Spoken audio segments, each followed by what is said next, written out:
সিদ্ধা গ্রামের গোবিন্দ মান্না প্রায় ৩৬ বছর ধরে ক্ষৌরের কাজ করছেন। গ্রামেই তার একটি ছোট্ট সেলুন রয়েছে।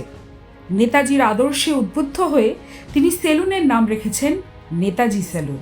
প্রতি বছর নেতাজির জন্মদিনে গোবিন্দবাবু দোকান খুলে নিজের মতো করে ভক্তি ভরে তাঁর গলায় ফুলের মালা পরান। এই দিনে দোকানে যারাই চুল বা দাড়ি কাটতে আসেন তাদের কাছ থেকে একটিও পয়সা নেন না গোবিন্দবাবু, কারণ এই দিনটি তিনি উৎসর্গ করেছেন নেতাজিকে। এবার শুনুন গোবিন্দবাবুর মুখে ঠিক কবে থেকে শুরু হলো তাঁর নেতাজি প্রীতি।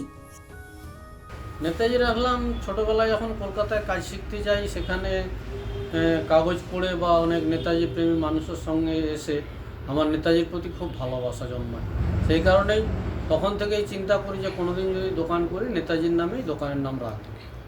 তো সেই হিসেবে এখানে কতদিন আগে দোকানটা খুলেছে? এখানে দোকান করেছি ধরুন 1989 সালে। সেই দিকেই পুরো এই দিনটা, সেই থেকে এই দিনটা পুরো ফ্রি থাকে আমার। মানে সারাদিন যা চুলদারি কাটে? সারাদিন যা চুলদারি কাটি, কারো কাছে এক পয়সাও নিই না। আজ কতগুলো চুলদারি কাটলেন?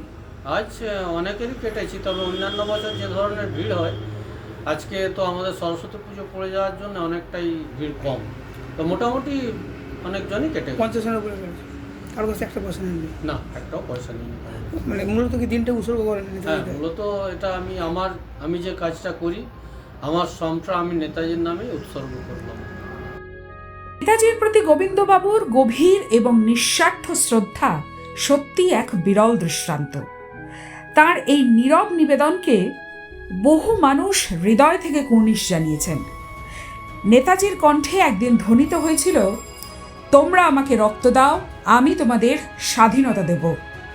তিনি চেয়েছিলেন দেশবাসী যেন নিজের সর্বস্ব উজাড় করে দেশের সেবায় আত্মনিয়োগ করে। সেই আহ্বান হৃদয়ে ধারণ করেই প্রতি বছর গোবিন্দবাবু নেতাজির জন্মদিনে তাকে শ্রদ্ধা জানান। এক্সপ্রেস নিউজ, পূর্ব মেদিনীপুর।